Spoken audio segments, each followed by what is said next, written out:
तो फिल्म की शुरुआत होती है एक छोटी बच्ची सैरी को दिखाते हुए जिसके डैड की डेथ हो चुकी थी और अब उसकी मॉम अकेली सैरी और उसके भाई की जिम्मेदारियां उठा रही थी, जिसकी वजह से वो बहुत बिजी रहती थी और सैरी को इग्नोर भी कर जाती थी। आज भी जब सैरी ने उनके साथ खेलने की जिद की तो उन्होंने ये कहते हुए मना कर दिया कि वो मीटिंग में बिजी हैं और उसको भाई के साथ जाकर खेलने को कह दिया। सैरी भाई के कमरे में गई तो उसे कमरे में एक शैडो नजर आया और तभी उसके भाई ने पीछे से आकर उसे टच कर दिया। वो डर कर चिल्ला उठी। इस रूम में कोई शैडो नहीं था, बस छोटी सैरी का वहम था। वो सैरी अब अपने भाई रामन से खेलने की रिक्वेस्ट करती है तो वो भी मना कर देता है क्योंकि उसे अपने गेमिंग कंपटीशन की तैयारी करनी थी अपने फ्रेंड्स के साथ। उसकी मॉम उसे अपने साथ सैरी को भी पार्क ले जाने को कहती है ताकि उसकी बोरियत कम हो जाए। पार्क में सैरी को मिलता है उसका दोस्त जो कभी कभार इसी पार्क में उसके साथ खेलता था। सैरी उसके साथ बिजी हो जाती है और रैमन अपने फ्रेंड्स के साथ। सैरी और वो लड़का हाइड एंड सीक खेलने का डिसाइड करती है और सैरी अपने भाई के पास जाती है और उससे कहती है मुझे अच्छी जगह छुपाने में मदद करी ना प्लीज। तो रामन उसे डांट कर भेज देता है कि देख नहीं रही हो मैं बिजी हूँ यहाँ। सैरी उदास होकर वहाँ से चली गई तो यहाँ एक सिक्योरिटी गार्ड आया जिसने इन सबको वार्न किया कि इस टाइम बच्चों का इस पार्क में खेलना सेफ नहीं। लेकिन ये सब तो अपनी गेम में इतना बिजी थे कि किसी की क्या सुनते। सैरी को हम देखते हैं जो पार्क के पास बने एक खौफनाक घर के अंदर आई जहां उसे दिखी सीढ़ियों पर बैठी एक खौफनाक औरत, जिससे डरने के बजाय सैरी ने उससे मदद मांगी छुपने के लिए। और हमें एक डरावना मंजर दिखाया गया कि उसी औरत ने जल्दी से सैरी के करीब आकर अपना बड़ा सा मुंह खोला और खोलते हुए पूरा सैरी को खा लिया, उससे कच्चा ही निकल लिया। यहाँ जब सबके घर जाने का वक्त हुआ तभी रैमन को सैरी का ख्याल आया। उसने पार्क में सैरी को देखा, यहाँ के बच्चों से पूछा सैरी के बारे में, पर सैरी नहीं मिली। और तब सैरी के बेस्ट फ्रेंड एल्डी ने आकर रैमन को बताया कि सैरी काफी टाइम से नजर नहीं आ रही, वो मेरे साथ हाइड एंड सीक खेलने वाली थी। ये लोग इस टाइम उसी घर के सामने खड़े थे जिसके अंदर सैरी गई थी, पर इन्हें अंदर जाने का कोई रास्ता नजर नहीं आया तो इन्होंने मान लिया कि रास्ता अंदर जाने का है ही नहीं, तो सैरी यहाँ कहाँ हो सकती है। सीन कट होकर अब दोबारा हमें सैरी को ही दिखाया जाता है जिसे उस डेमोनिक औरत ने खा लिया था। वो अब जिंदा थी, एक डाइनिंग टेबल पर बैठी थी जहाँ एक औरत बहुत प्यार से उसे खाना सर्व करती है और अपना नाम वेंडा बताती है। इसी टेबल पर 3 और बच्चे भी थे जो मजे से खाना एंजॉय कर रहे थे। सैरी को भी खाना मजे का लगा और वो तेज तेज खाने लगी, पर हकीकत में वो खाना नहीं बल्कि कीड़े और चूहे थे जो असल में सैरी समझ नहीं पा रही थी। और सामने बैठे 3 बच्चे भी असल में सोल्स थी, आत्माएं थी जिनका असल भी सैरी देख नहीं पा रही थी। और ये भरम या ये झूठ उसे वेंडा यानी वो शैतानी आत्मा ही दिखा रही थी। बाहर रात हो चुकी थी, सैरी का पता अब तक किसी को नहीं चल पाया था। पुलिस भी उसे ढूंढने में नाकाम थी। रैमन की मॉम भी उससे उसकी लापरवाही की वजह से नाराज थी। यहाँ तक कि रैमन के दोस्त जो उस वक्त रैमन के साथ थे इस चीज का जिम्मेदार अपने आप को मान रहे थे और दुखी थे और सब कुछ ठीक करना भी चाहते थे। रैमन खुद भी अपनी बहन के गुमने की वजह से बहुत ज्यादा अपसेट था। रात में उसे टेंशन में नींद भी नहीं आती और अचानक उसकी खिड़की पर नॉक होता है। वो झुककर उठा ही कि पीछे से उसकी अलमारी खुल गई। उसे देखकर उसने वापस खिड़की की तरफ मुंह किया तो वहाँ उसकी बहन की डिमोनिक यानी शैतानी सोल खड़ी थी, जिसे देखकर वो डर जाता है और अगले ही सेकंड सैरी उसके सामने आकर उसे धक्का देकर रूम से बाहर चली जाती है। रैमन खुश हुआ, उसे लगा कि सैरी घर वापस आ गई है।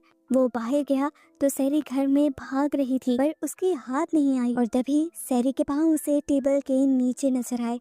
रैमन डर गया क्योंकि कुर्सी के ऊपर कोई नहीं था। अब सैरी उसे विंडो के पास दिखाई दी। उसे जाकर सैरी को टच किया तो वो एक शैतान में बदल गई और डरावनी आवाज में बोली, मुझे ढूंढना बंद करो, मैं जहाँ हूँ बहुत खुश हूँ।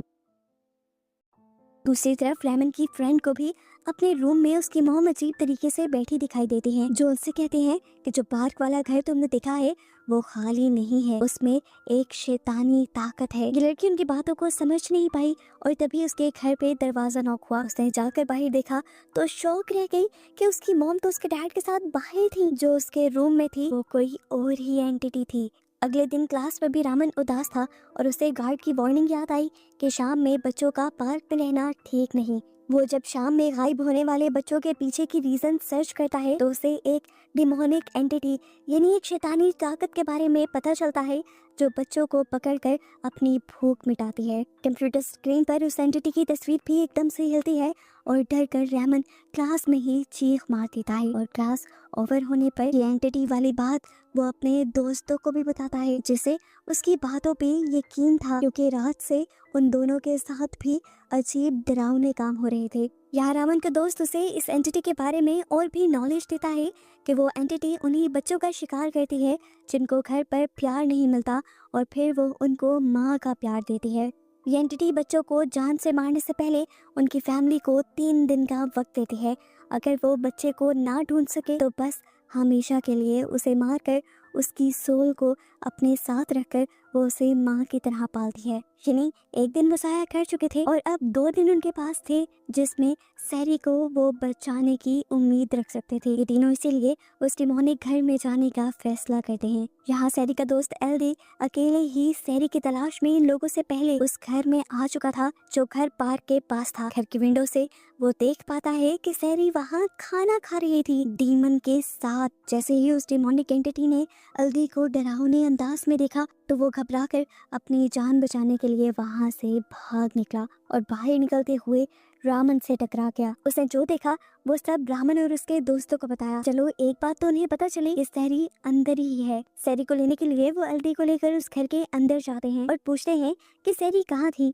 सैरी पहले डाइनिंग पर थी लेकिन अब वहाँ कोई नहीं था। रमन एल्डी से कहता है ठीक है, बस तुम्हारा काम यही खत्म हुआ, तुम जल्दी से घर चले जाओ। लेकिन एल्डी घर जाने से मना कर देता है क्योंकि उसे भी सैरी को ढूंढना था। इन्हें यहाँ की चीजें देखते हुए एक सफेद चादर में एंटिटी दिखाई देती है। ये लोग डर जाते हैं लेकिन डरते हुए वो उस चादर को हटाते हैं, लेकिन वो तो बस एक चादर में छुपा लैंप था। यहाँ एल्डी को जब सैरी की झलक नजर आती है तो वो उसका पीछा करता है और पहुंच जाता है एक डेमोनिक कमरे में। जबकि रामन को भी सैरी की आवाज सुनाई देती है जो कि हाइड एंड सीक खेलने के लिए काउंटिंग कर रही थी। उसे पकड़ने के चक्कर में वो भी उसे कमरे में आ गया जहाँ एल्डी था। दूसरी तरफ रामन के दोस्त को भी कमरे में सैरी दिखाई देती है। जब वो उस कमरे में जाता है तो हमें दिखाया जाता है कि उस एंटिटी ने यहाँ का दरवाजा चुपके से बंद कर दिया। जब उसे ये एहसास हुआ कि वो इस कमरे में लॉक हो चुका है तो वो पैनिक होकर जोर जोर से दरवाजा बजाता है। 1 मिनट के लिए उसकी दोस्त को उसकी आवाज सुन भी जाती है, पर जब वो इस दरवाजे के पास आई तो उसे अंदर कुछ भी दिखाई या सुनाई नहीं दिया। हालांकि वो लड़का अंदर ही था और जोर जोर से चिल्ला रहा था, यहाँ तक कि वो अपनी दोस्त को भी देख पा रहा था। लेकिन जब उसकी दोस्त कमरे से आगे बढ़ने लगी तो वो समझ गया कि वो एंटिटी ही इसके साथ शरारत कर रही है। वो ना अंदर की चीजें बाहर दिखा रही है और ना ही अंदर की आवाज बाहर जाने दे रही है। तभी उस लड़की के पीछे एक कैबिन खुलता है जिसके अंदर उसे सैरी दिखाई देती है जो एकदम से अपना बड़ा सा मुंह खोल लेती है और उसे देखकर वो डर कर वहीं बेहोश हो जाता है। बाहर उस लड़की को भी सैरी की झलक दिखाई दी। सैरी को पकड़ने के लिए वो जैसे उसके पीछे भागी तो सैरी एक कपड़े के अंदर जा छुपी और उस लड़की के देखते ही देखते एक बहुत बड़ी एंटिटी में तब्दील हो गई। ये सब देखकर वो लड़की भी बहुत ज्यादा डर गई। दूसरी तरफ हमें रामन और एल्डी को दिखाया जाता है जो सैरी को ढूंढते हुए एक दूसरे कमरे में आ गए थे जहाँ पर इन्हें एक डायरी मिलती है। यहाँ पर बहुत सारे लैंप्स पे थे जिन्हें ये लोग जला लेते हैं। इस डायरी को पढ़ने पर इन्हें पता चलता है कि इस घर में पहले जो फैमिली रहती थी वो खुश बिल्कुल नहीं थे। यहाँ का ओनर अपने बीवी और बच्चों को खूब पीटता था। ये पढ़ते हुए एल्डी भी रामन को बताता है कि इस तरह तो मेरे भी डैड मेरे साथ बहुत बुरा सलूक करते हैं, वो मुझे मारते भी हैं। वो अपनी कमर दिखाता है जहाँ पर बहुत गहरे जख्मों के निशान थे। उसके ये दिखाते ही ऊपर से छत टूटती है और कोई अनजान ताकत उसे वहाँ से खींच कर ले जाती है और रामन उसे बचा भी नहीं पाता, बस ये सब देखता रह जाता है। फिर उसी सुराख में से उसे नजर आती है अपनी बहन सैरी जो कि उसकी मॉम के साथ खड़ी हुई थी। रामन समझ गया कि ये उसकी मॉम नहीं है बल्कि वही एंटिटी ही है। उसने सैरी को कहा फौरन मेरे पास आ जाओ, तुम्हारे पीछे जो खड़ी है वो हमारी मॉम नहीं है। उसके कहते ही वो एंटिटी अपना चेहरा बदल देती है लेकिन सैरी उसके पास नहीं आती। वो तो उस एंटिटी की उंगली तोड़कर खाने लग जाती है और ये सब रामन को बहुत अजीब लगता है। वो भागकर अपनी बहन को पकड़ना चाहता था लेकिन तभी वो एंटिटी सैरी को लेकर गायब हो गई। रामन को अब एक दीवार के पीछे से धम धम की आवाजें आ रही थी जैसे वहाँ कोई बहुत बड़ी एंटिटी हो। वो इस आवाजों का पीछा करने लग जाता है जबकि दूसरी तरफ रामन का दोस्त जिस कमरे में बेहोश हुआ था उसे भी ही होश आ चुका था। एकदम से उसी कमरे में कुछ दराजें खुलती हैं और उन 3 बच्चों की सोल, जिन्हें हमने पहले डाइनिंग टेबल पर सैरी के साथ खाना खाते हुए भी देखा था, वो एक-एक करते हुए बड़ी अजीब तरीके से उन दराजों से निकलकर खड़े हो जाते हैं। ये लड़का ये सब देखकर बहुत ज्यादा डर जाता है। वो तीनों बच्चे अब आहिस्ता आहिस्ता कदम बढ़ाते हुए उसके करीब आ रहे थे, जिनसे बचने के लिए उसने दरवाजा खोला और वो बाहर चला गया। शुक्र था कि ये दरवाजा ब्लॉक नहीं था। बाहर वो अपने दोस्त से टकराया, जो भी बहुत ज्यादा घबराई हुई थी।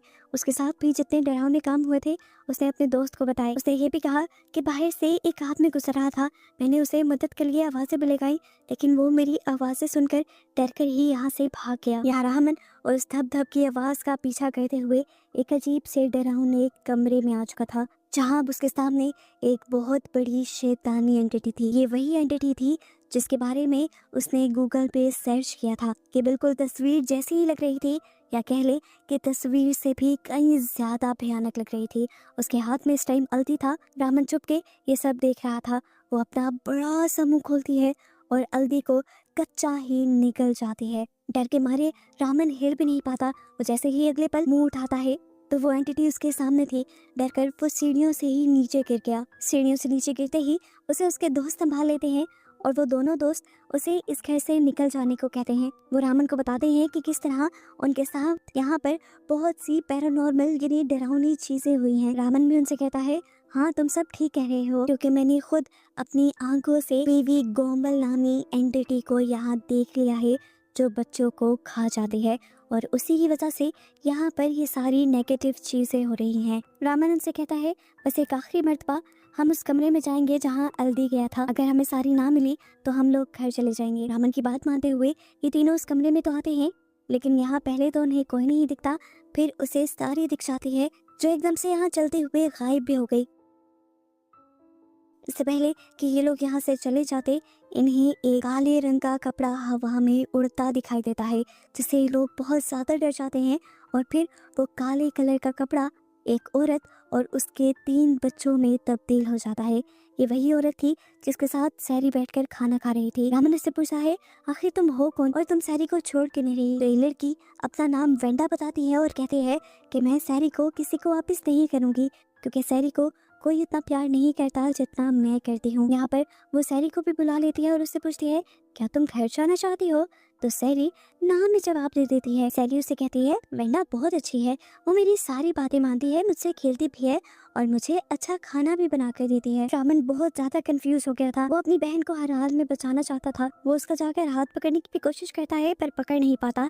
तब उसका दोस्त उसे बताता है, ये सैरी नहीं है, बल्कि ये सैरी की सोल है। इन्होंने जरूर सैरी की सोल और सैरी के जिस्म को अलग अलग कर लिया है। अगर हमें सैरी को बचाना है तो हमें पहले उसके जिस्म को ढूंढना होगा। रहमान को बहुत ज्यादा गुस्सा आ रहा था। वो वेंडा नामी इस औरत से कहता है, तुम असल में कौन हो? तुम अपना असल मुझे दिखाओ। उसके ये कहते ही वेंडा नामी इस औरत का जिस्म अकड़ने लग जाता है और एकदम से वो वीवी गोमल नामी एंटिटी में बदल जाती है। रहमान एक चेयर उठाकर वीवी गोमल को मारने की कोशिश करता है, लेकिन एक भूत को मारने का ये सबसे गलत तरीका था। रहमान के दोस्त के पास एक चाकू भी था, जिसे जाकर वो जल्दी से बीवी गोमल के दिल की जगह पर स्टैब कर देता है। खून के फवारे वहां निकलते हैं और एक अजीब चीज होती है कि वो सारा खून एक बॉल में बदलते हुए उसी लड़के के मुंह के अंदर चला जाता है, जिसने बीवी गोमल के ऊपर हमला किया था।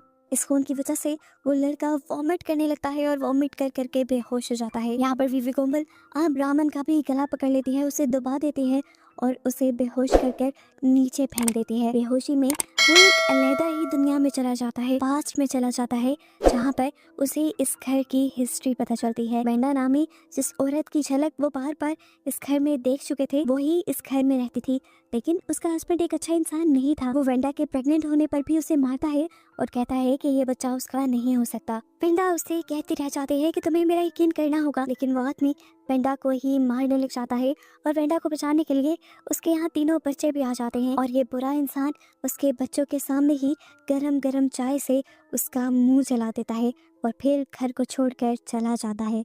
अपने हस्बैंड के ऐसे चले जाने की वजह से वेंडा बहुत ज़्यादा दुखी हो चुकी थी। काफ़ी सालों से वो घर से बाहर नहीं निकली थी अपने हस्बैंड की वजह से। अब घर कैसे चलाना था उसे समझ नहीं आ रही थी। जब सारी चीज़ें घर पे ख़त्म हो जाती हैं तो वो खुद को और अपने बच्चों को जहर देकर मार देती है। मरने से पहले उसने खुद यहाँ अपने घर पे वीवी गॉम्बल को बुलाया था। वो भी वीवी गॉम्बल के बारे में सारी चीज़ें जानती थी और वो वीवी गॉम्बल से कहती है कि तुम चाहे मेरी सोल ले लो अपनी ताकत बढ़ाने के लिए, लेकिन मेरे बच्चों को प्यार से पालना, उनके प्यार में कमी मत होने देना। साथ ही वो इस घर को एक कर्ज यानी एक श्राप में बदलने को भी कहती है ताकि उसका हस्बैंड कभी भी इस घर में वापस ना आ सके, क्योंकि अब उसे अपने हस्बैंड से नफरत हो चुकी थी। और फिर उस दिन के बाद से वेंडा और उसके बच्चों के सोल के साथ साथ वीवी गॉम्बल भी इसी घर में रहने लगी और ये घर डिमोनिक हो गया, यानी शैतानी घर बन गया जिसमें नेगेटिव एनर्जीज के अलावा कुछ नहीं था। ये सारा विजन देखने के बाद रामन को होश आ जाता है, उसके साथ साथ उसके दोनों दोस्तों को भी होश आ जाता है और तभी उन्हें वीवी गॉम्बल की आवाज़ आती है जो उनके साथ हाइड एंड सीक खेलना चाहती थी। वो काउंटिंग करना शुरू कर देती है और डर के मारे ये तीनों जाकर छुप जाते हैं। वीवी गॉम्बल एक सांप में बदल देती है अपने आप को और इन तीनों को ढूंढने लग जाती है। उसे सबसे पहले मिलती है लड़की जिसके पाँव को अपने अंदर जकड़ते हुए वो उसे उल्टा लटका देती है। इससे पहले कि वो उसके साथ कुछ बुरा कर देती, रामन और उसका दोस्त अपनी दोस्त को खींच कर बचा लेते हैं। रामन अब इन सब चीज़ों से बहुत ज़्यादा थक चुका था। वो झुंझला उठता है और ज़ोर ज़ोर से सैरी को आवाज़ देने लगता है। वो सैरी से कहता है, मुझे माफ़ कर देना, मुझे उस दिन वो सब नहीं करना चाहिए था। मैं तुमसे बहुत ज़्यादा प्यार करता हूँ, लेकिन मैं आज तक तुम्हें जिता नहीं सका। मैं इस सब के लिए तुमसे माफ़ी मांगता हूँ। वो आवाज़ें देते हुए सैरी को बताता है कि तुम्हें वेंडा आज अच्छी लग रही है क्योंकि वो तुम्हारा ख्याल रख रही है, लेकिन वो तुम्हें तुम्हारी फैमिली वाला प्यार कभी नहीं दे पाएगी। आज तुम्हारी मॉम घर पे तुम्हारा वेट कर रही है, वो कल से तुम्हारे लिए रो रही हैं। उसकी ये बात ही जैसे वीवी गॉम्बल के ऊपर असर करने लगी थी। उसे कुछ कुछ होने लगा था और वो एक बहुत बड़ी उल्टी करती है, जिसके बाद उसकी बॉडी से सैरी बाहर निकल आती है। असल में वो सिर्फ उन्हीं बच्चों का शिकार करती थी जिनके पेरेंट्स उससे प्यार न करते हो, लेकिन यहाँ तो सैरी का भाई और सैरी की मॉम उससे प्यार करती थी और इस चीज़ का सबूत उसे मिल भी गया था। तो ऐसे उसे सैरी को छोड़ना पड़ा। राहुल जाकर फौरन अपनी बहन को संभाल लेता है और गले से लगा लेता है।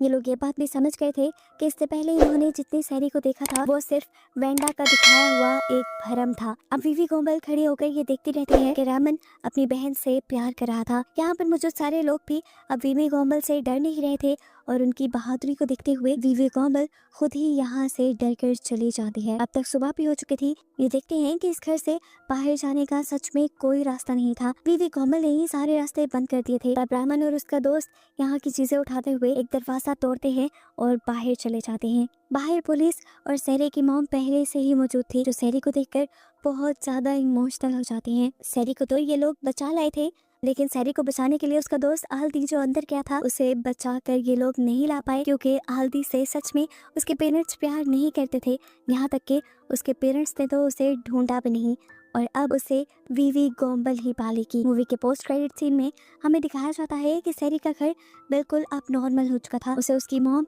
और भाई दोनों ही प्यार देते थे और उसे कभी अकेलेपन का एहसास नहीं होने देते थे। सैरी भी खुश रहने लगी थी। एक रात रामन को अपने किचन में से अजीब आवाजें सुनाई देती हैं। वो जब किचन में जाकर देखता है तो सैरी वहाँ कच्चा गोश्त चुबा रही थी। ये देखकर रामन डर जाता है और समझ जाता है कि सैरी वीवी गॉम्बल यानी एक शैतान के साथ रहने की वजह से खुद भी काफी हद तक शैतान बन चुकी थी। लेकिन जैसे भी थी अब वो उसकी बहन थी और उसे अपनी बहन को साथ रखना था।